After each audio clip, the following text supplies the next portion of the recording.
അലിവിന്റെ തീർത്ഥം തളിച്ചിടുന്നു.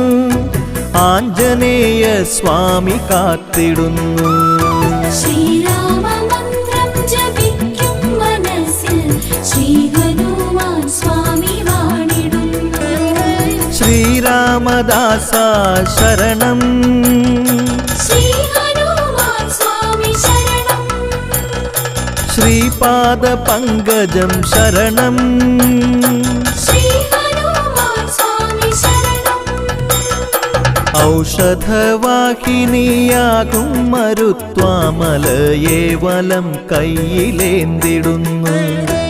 ആനന്ദ ചിന്മയനാകുന്ന നീ എന്നും ശ്രീരാമ കൽപ്പന കാത്തിടുന്നു. ഇന്ദ്രജിത്തിന്റെ ശരം തടുത്തിടുന്ന ലക്ഷ്മണനെ തോളിലേറ്റിടുന്നു.